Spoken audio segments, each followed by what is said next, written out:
right, we are live from the ocean. I was in New York City yesterday. That's right. And now I'm back at the ocean. I have a day to myself, a very easy, light day. So instead of just kind of laying around in the apartment in New York City while the kids are at school, I said, why don't we pack doggy and head to the beach and see what's going on? So, Richardson, what's up, buddy? Good to see you, my friend. Yeah, this is take two. I started the live stream and then my daughter FaceTimed me and I don't know. I mean, my priorities are in order. I'm like, you know what? I really got to talk to her before she heads off to school. So I stopped the live stream 3 minutes in to do a FaceTime call with my kids and my wife, and now we're back at it here, live streaming from the ocean. Andy Bolland, what's going on, buddy? John from Virginia. Opie's a good dad. Ope, you're a dope father. I'm trying. When I had a massive radio show, it made it very, very hard to do anything else, and I had to learn a thing or two and put my priorities in order. Not that I was ever a bad father, but I felt like I could have spent more time with my wife and my kids, and now I'm doing just that. I do what I want. No doubt Ope is a great dad. That was evident since day one based on the old show, Mike McPhee says. I try. I think you could always do better. I certainly definitely try. What the fuck is that? Doggy, why are you barking? Oh my God, there's that tiny little foo-foo dog on the beach. Doggy would eat this thing alive. And now the woman is really, really mad because my dog is barking at her little dog. She just picked it up because she thinks my dog could escape, and now she's running away. And now she's down below the dune, so you can't even see her. Oh, she keeps looking back at me and doggy. She is scared shitless that my dog could get loose and grab her foo-foo dog. I think she's going to come into frame in a little bit. Oh, my God, we got action at the ocean today. This woman just freaked out. There she is. Can you see her in the distance? That lady is holding a tiny little dog like a newborn baby. She was up on the dune to my left, relatively close to where I'm doing this live stream. I would say she was 50 feet away. Dog's up on the top deck here. Starts barking like crazy. She freaks out, grabs the dog immediately, and goes down onto the beach. And now you can see she's just walking off in the distance with her dog. She really thought my dog could get loose. I love it. Did you see the Howard Stern story in the New York Post today? I did not, Ken Freeland. Let's do this. What's it about, man? Help me out. Pat Duffy. I played my first game in a slow pitch softball league last night. Remind me of the old O&A celebrity softball games. Does that mean all the women were flashing? Because when we did the celebrity softball game, it was my team against Anthony's team. And you had Jim Brewer, you had Tracy Morgan, you had Jay Moores, and God, I don't even remember all the people that played in the celebrity softball game. And then within less than an inning, everyone was really into the game because it was like a, me versus Anthony type thing. And then, girls started flashing all over the stadium down there in Newark, and then no one gave a shit about the game or the celebrities. Boy, was that fun, though. Stern has lost his sting and mojo, LOL. Bill Marchant, is that in the article? And Vinny Castiglione going back to our celebrity softball game. Wow, on home plate. Yeah, it was insane. It was insane we got away with that. And they wanted us to come back. They loved it. They made so much damn money on concessions. I don't know why me and Anthony never took a piece. We should have made some money because, we did the celebrity softball game in Newark. We pretty much sold out the stadium. Thousands of people were there, drinking their faces off. They had to have made a killing, and we should have taken a piece. Article, Howard Stern pretty much saying he lost his edge. What's new? Of course he did. He's just taking SiriusXM's money right now and just running. He has nothing left to offer. Howard's End is the name of the article by John Quartz. I can trust John Quartz. Shock Jock Stern has lost his sting and his mojo from the New York Post. He lost his fucking sting and mojo many, many years ago when he turned his back on everything that made him very, very famous and popular. And then he wanted to be known as an interviewer. Man, I want to be known as one of the biggest interviewers ever. One of the best and biggest. Ronnie B's better than him. I don't know who else. I was gonna give you a whole list of people that are better at interviewing than Howard. I stopped at Ronnie B. Know why? Because who cares? I pride myself on doing a damn good interview, but I'm not going to sit here and pat myself on the back and try to become the greatest interviewer of all time. Yuck! God, if you do this for a living, of course you're good at interviewing people. He stinks. But he's a very, very wealthy man. But he never got his ego in check, so he's going to be miserable for the rest of his fucking days, that Howard Stern. Stern, 67, renewed his contract with SiriusXM last December, signing for 5 years at a reported $120 million per year, and he's miserable. Can you imagine making over $100 million a year? This article says $120 million a year, and you're still miserable? This is incredible considering he works 3 days a week, Monday through Wednesday, broadcasting maybe 3 hours per day, about 112 shows per year with 253 days off. Wow, that's a salary of over $1 million per show. Am I jealous? 100%. But that's why SiriusXM stinks. They give all the money to one fucking guy, and so many talented people had to leave and go find work elsewhere. And then when Howard finally leaves for good, they have nothing left. What are they going to just run Howard Stern reruns all day long, every day? They never had a business model past Howard Stern. And those fucking executives over there make stupid money. I would walk up and down the hallway, and they all were in glass box offices, and you could see them from the hall. And you could see they weren't doing anything. As long as Howard was successful and all his and his huge fan base was, paying their monthlies. That's all they cared about. Oh God. Yes, I'm jealous. Isn't that insane? And then, me and Anthony back in the day, we were considered the second biggest show at SiriusXM. We had to fight for every stupid penny and dollar raise. And they would just dump money on Howard year after year.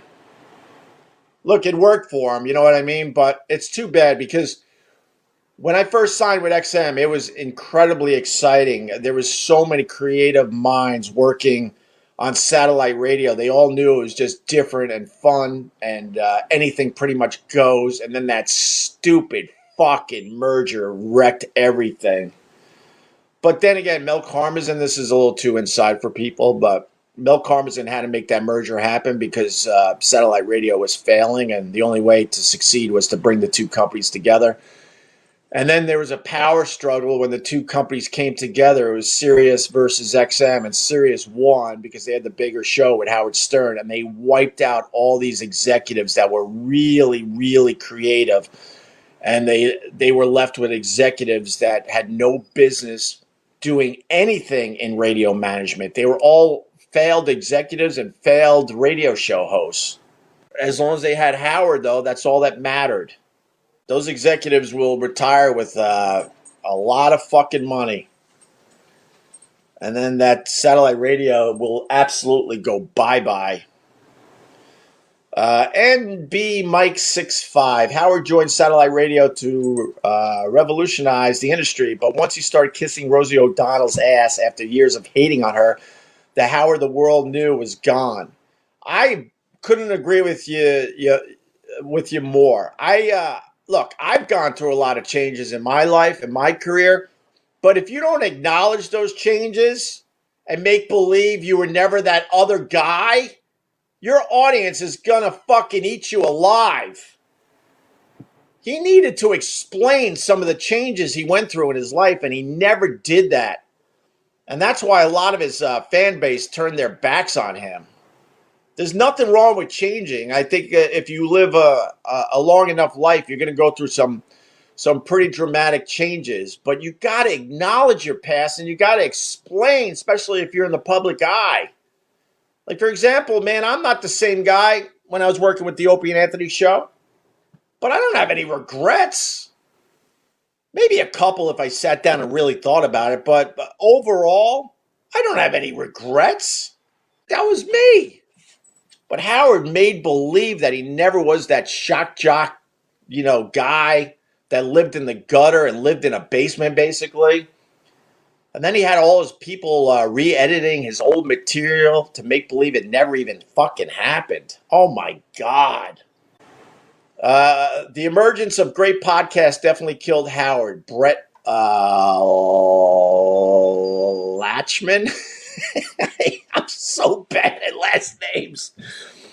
That didn't help, but he allowed everyone to surpass him. Joe Rogan is way more popular than Howard Stern, and that eats Howard Stern alive. It doesn't matter how much fucking money he makes. It's eating him alive that there's actually someone bigger than him. It drove him nuts when me and Anthony were nipping at his heels. He couldn't take it. But then he expects not to really work and still be the biggest thing out there. And that's impossible. He's not even trying anymore. And the word is finally out. Chris Blanchard, do you think Howard pulled out his last 3 real hairs after yesterday's article? Oh, hell yeah. He can't handle that shit at all. And he's sitting there. He doesn't know what to do because they were very correct in that article. The only way he could fix what is happening to him and his audience and his show is to dig back in and start working hard again. He's got to stop with the horse shit, taking 1 million vacation days, working only 3 days a week when he's not on these long 2-3 week vacations. That's the only way he's going to turn this thing around. And you know what? He's not capable of doing that. So he's going to drive himself nuts. Money can't buy happiness, Benjamin Tucker writes. That's true. It doesn't hurt to have money, obviously, but you got to work on yourself. He can make $100 million for the next 10 years. He's still going to be a miserable person. Rosa Linen, here we go. You're obsessed. Pew, pew, pew, Rosa. Pew, pew, pew. I'm not obsessed. I didn't think I was going to talk about Howard Stern today, Rosa, but it's a huge article in the New York Post that people ask me about it. Is that an obsession? I do hate the fucking guy's guts because of some of the horseshit he pulled, yes. I bet you if you were a big radio star, Rosa, and Howard pulled all sorts of bullshit behind the scenes and then said really shitty things about your dead dad, I bet you, Rosa, as a big radio star, would have just taken it, right? Go away!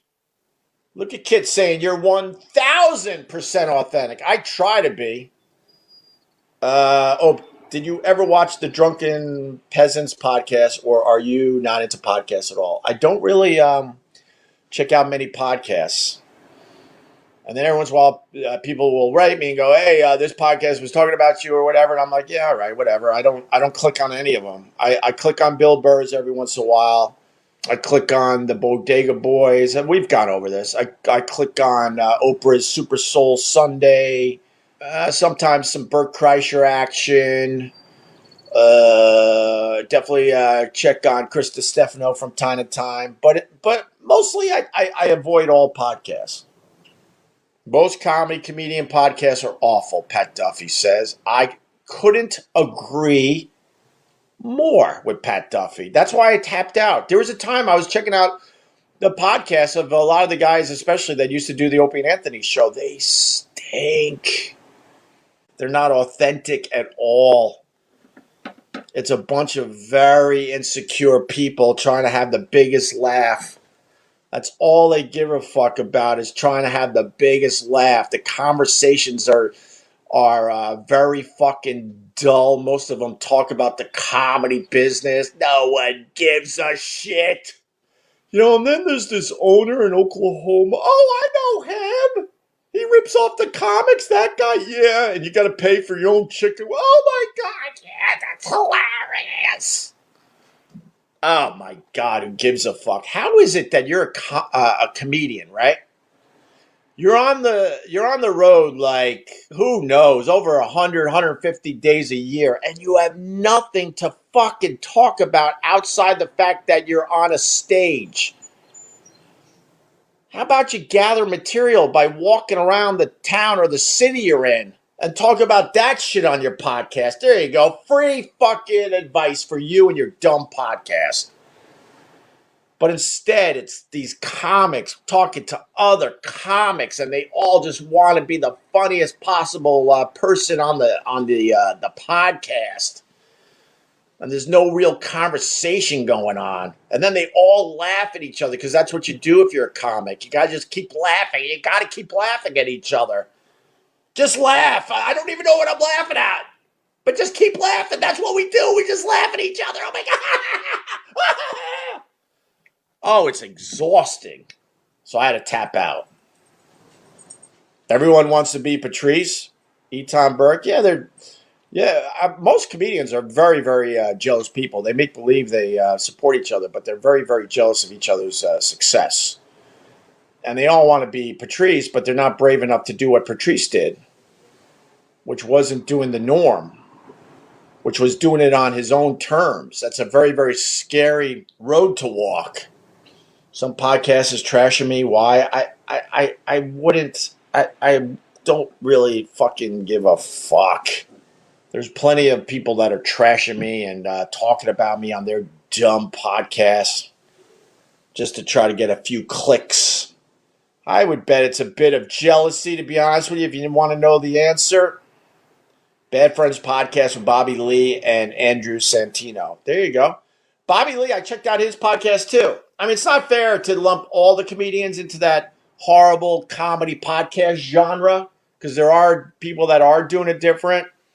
I know Joey Diaz does it different. I know Bobby Lee does it different. Bert Kreischer, Bill Burr, Chris DiStefano. But there's a whole bunch of people. You don't even know whose podcast you're listening to anymore. They have the same fucking people on, and they're just laughing at each other's shit. They don't even know if it's funny. They just know they're supposed to laugh because they're comics. But there are a bunch of people that, to be fair, are doing it differently. Nikki Glazer's podcast is god awful. Having a podcast to talk shit about Opie is like a boat act talking shit about Seinfeld. There you go. Just a bunch of guys that will never, ever come close to the success I've had. Plus the fact they don't even realize that me and Anthony pretty much invented a whole damn format. More and more people are noticing that. So then we invented the format where you just hang out and just talk. There's no real format or structure. So then you feel like you have balls to make fun of the guy that actually fucking invented the whole goddamn thing. Me and Anthony invented that whole fucking genre. And I know that's a hoo, and I used to hate when Howard used to say that, but it's the God's honest truth. Joe Rogan has pretty much said it. Yeah, I know Tim Dillon's doing it differently. I haven't checked him out in a while. I got to be fair. I lumped everyone into that stupid category. You know the ones that suck. Get Rogan on the pod, Vlad. That whole thing went sideways. And then I made a video because I was really mad, and then, the haters really ran with that video. Bob Lord. I tried a few comedian podcasts, but pretty much they all suck. Because they're not interesting people. A lot of these comics are not interesting people. They don't live their lives. They just sit around waiting for the next time they can be on a stage. That's it. They don't have life stories. Like, nothing happens to them in between being on a fucking stage. It's really strange to me. I remember how out of place it was when Bill Burr started making videos and stuff when he was in different cities. And, he would visit a lot of sports venues and stuff. And I thought it was really, really cool. But it felt so out of place because I wasn't used to like a comic that actually went outside, left his hotel room and lived life before he hit that stage that night. Most of these guys just lay around doing nothing. And they have such a great opportunity to just wander around, live life. And then you would have so much shit to talk about on your podcast. Oh, I love Stanhope. I haven't checked him out in a while, but he's another guy that obviously does it very, very differently. Yeah, right on, John Quartz. That's exactly what I'm talking about. Dave Attell, Insomniac, was a great show. He used his downtime creatively, a bit ahead of his time. 100%. I don't understand why every single comic that hits the road isn't kind of doing the Dave Attell thing. Not to copy him, but just living life. What else you got to lose? Most of these guys don't have girlfriends or kids or are married. You got to have a horrible childhood to be a good young comedian, Brandon Deich says. Well, I mean, you dip into, the background of any comic or any entertainer, and they certainly had some issues growing up, that's for sure. You like the attention. I think that's why you search out entertainment to begin with. You like the attention. Maybe because you didn't get it at home when you were growing up. I don't know. Aziz, did you wished happy birthday to Aunt? I didn't even know it was Aunt's birthday. Which is so weird because there was a time I would have known that. So I guess happy birthday to him? I mean, what do you want from me? I didn't even know it was his birthday. Is it today? There you go. Be nice. Happy birthday to Ann. I think it's his birthday today. Brandon Hollinger, I bought a shit ton of those gold-dipped roses. I'm sorry. Give me your address. I'm going to send you a check because I feel bad.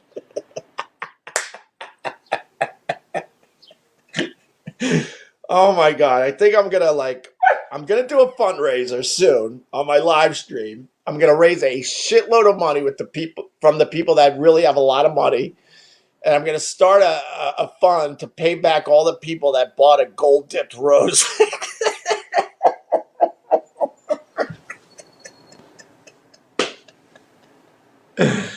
Oh, God. This guy says he's saying hi from Sweden. I don't believe it because you don't have any weird shit above your first name or last name. Those two dots. What does that mean? And Silk asking me if I'm bigger than Joe Rogan yet. You're obsessing, Silk.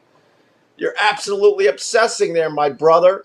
Nero Win. Oh, look, I'm just going to do this to stroke the ego. I'll be honest. Look at this.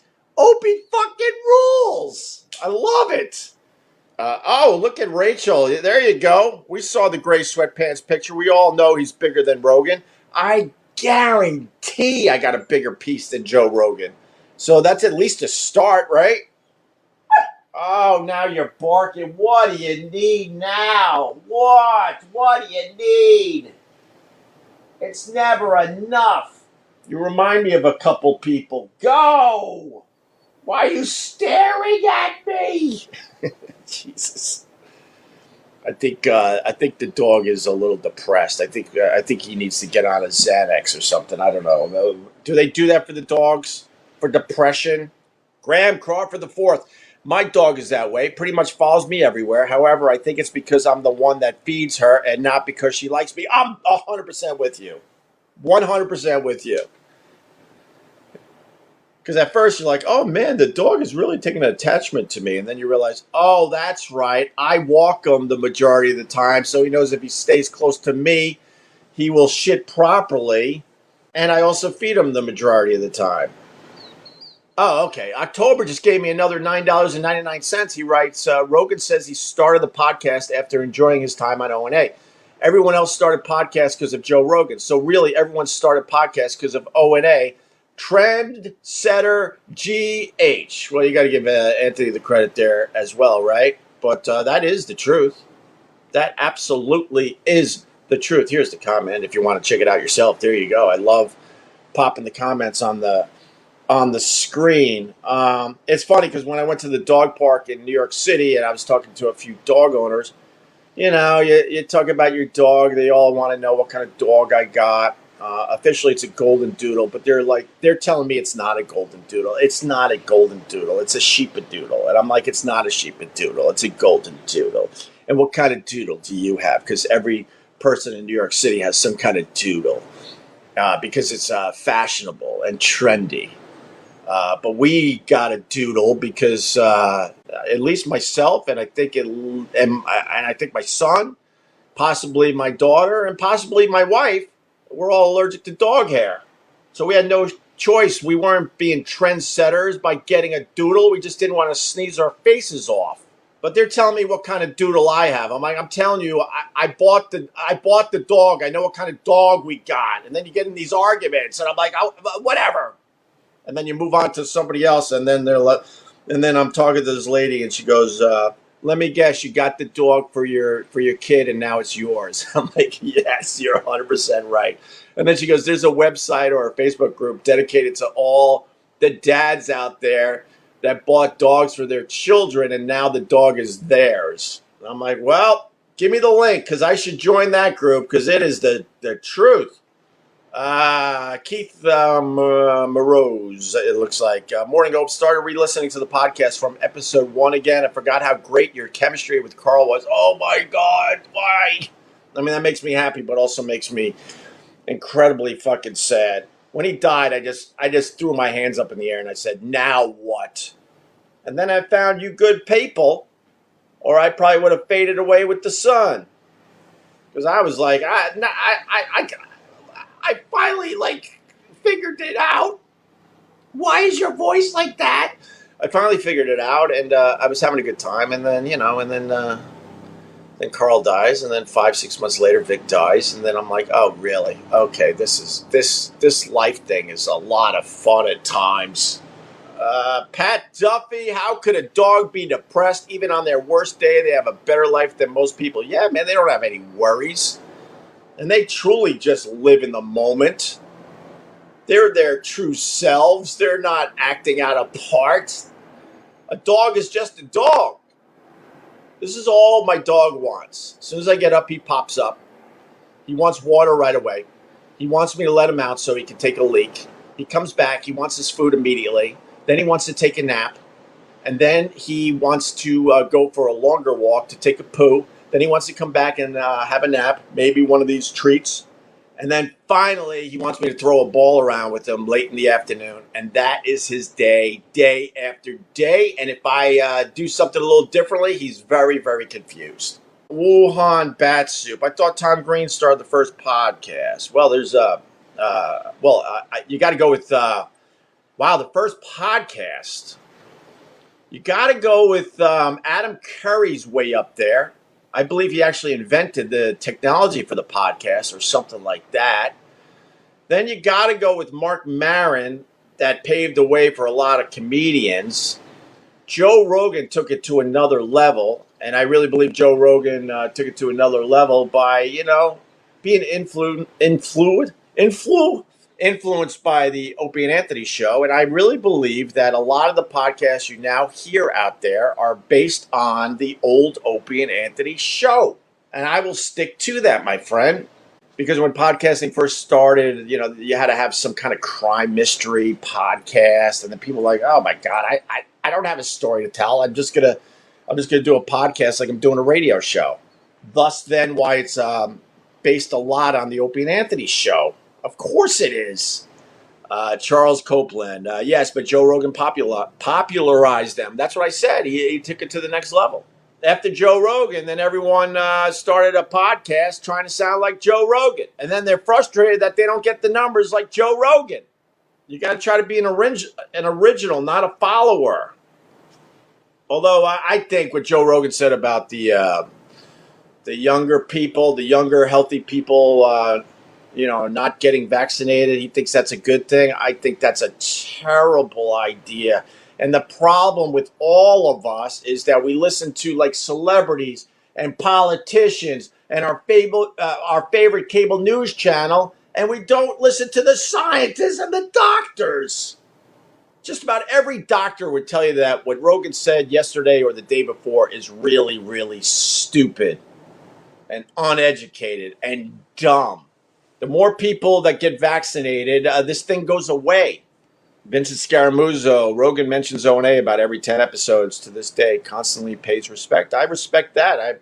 I think that's very, very cool. I just think that what he said about the vaccinations and people getting them, young healthy people not getting them, I think that's very irresponsible. I don't think that's really, really smart.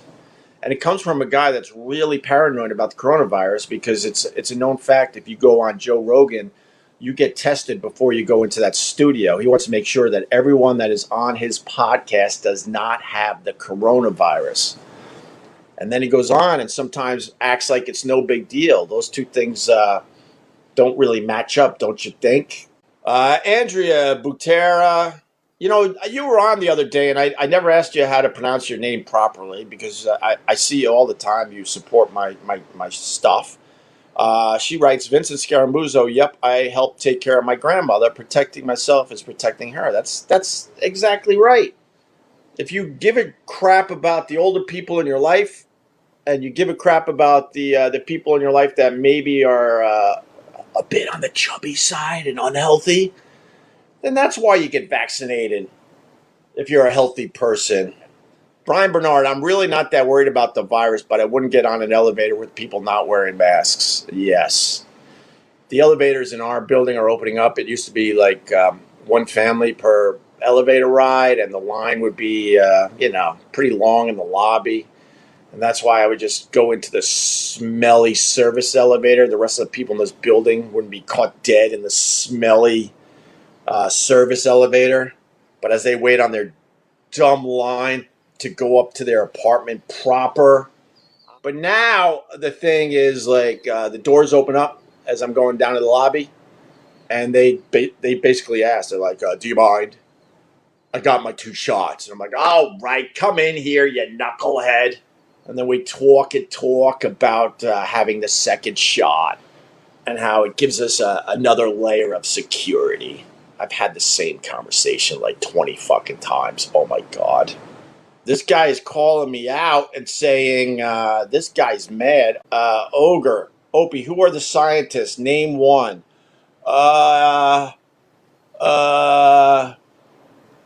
Einstein?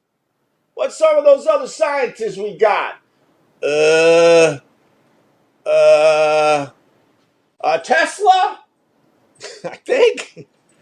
Are you mad, bro? Bro, you're mad. You got your comment in all the caps. You're mad, bro, because you want to follow the advice of some dumb, stupid politician. Or you want to follow the advice of some dumb cable news host. Why you mad, bro? Why you mad? And I named my scientists. Face. Yeah, no kidding. We've been saying this in New York, too. I went to Japan in 2004 and laughed at all the people wearing masks in the airport. Boy, was I wrong. No kidding. Why would you ever fly again without wearing a mask? How many of us, you get to your destination and you start sneezing. You're like, oh my God, I just got sick because of somebody on that damn plane and how they circulate the air on the planes. Why wouldn't you sit there in a comfortable mask? Why not? I can't tell you how many times by the time I reached my destination, the next day I felt sick. Yeah, those guys knew what they were doing, it turns out. Billy, I love this. In the nerd community, you can always count on getting sick after going to a Comic-Con. We call it con crud. I'll always wear a mask going forward. Yeah, you get it. The one thing I learned about wearing a mask, it really, really helps as far as cutting down being sick in the wintertime. That has been very, very noticeable to me, and I will continue doing that moving forward because I used to hate the heavy colds, the flu, couple borderline pneumonias. Mask, not so much. Guts with the $4.99, your mom's box. Are we passing the collection basket around right before I turn this thing off? Is that what's going on? I used to hate the collection basket at church. Was I the only one going, where the fuck is this money going? It's all cash? You're trying to tell me that there wasn't a few priests around America that did a little dip when no one was looking? I mean, let's be honest. If they're touching you-know-whats, they're also taking a little dip into the collection basket. All cash. You'd see the basket. You're like, there's 20s in here, 10s and 5s. I'm like, of course priests are taking their taste in the back. Of course they are. Yeah, that long, weird basket handle. And I'm like, this is insane. Where is this money really going? I would love to know the percentage of that money that actually went to a good cause. Look, I can't speak for every church. I'm sure there were churches out there that did the right thing and made sure, no priest or anybody else that worked for the church was, getting their taste. And it was always a volunteer. I would volunteer for that. You don't think those volunteers are like, oh, I'll do this job, and then they walk off and they got a good 30 seconds where it's just them in the basket and they're not taking a taste? Are you crazy? Of course they are. Didn't you say you were a church? Yes.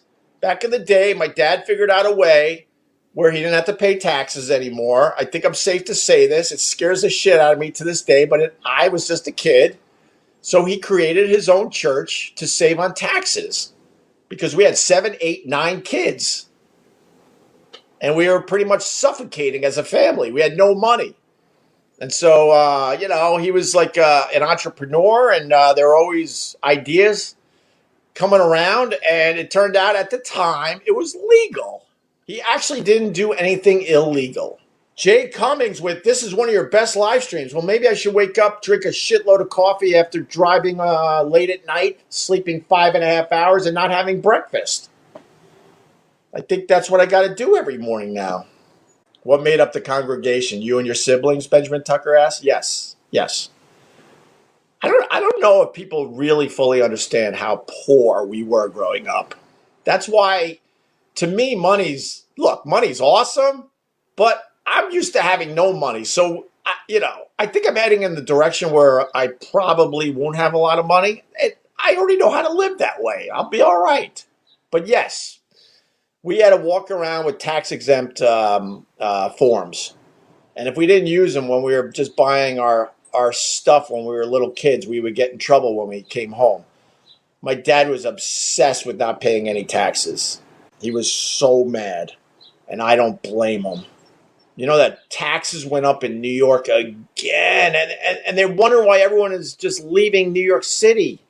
People can't sustain that lifestyle anymore. And then instead of like giving people a break that decide to stay in New York as the city rebuilds, know what they do? They just take a big fist to their ass again. New York City, I hate it. I fucking hate it.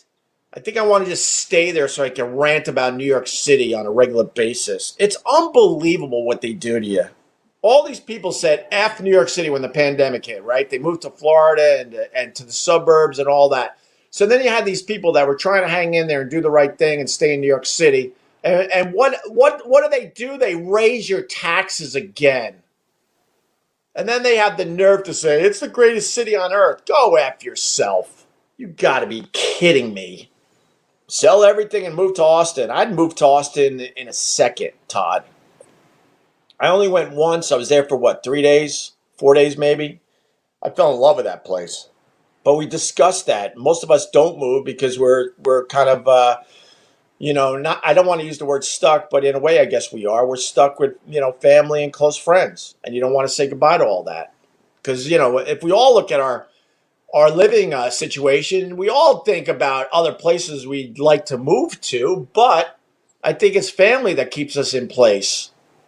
Unless you have no choice and you got to move for a job or something, but a lot of us aren't brave enough to make that move. I know that I talk about New York City. Well, Long Island is just as bad.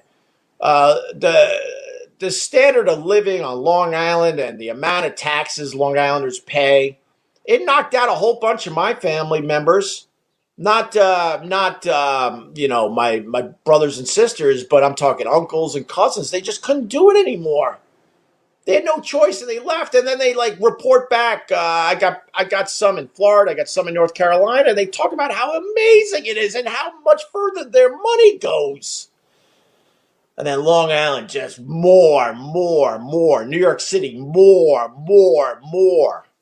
Because they don't know how to spend the money properly that they already collect in taxes.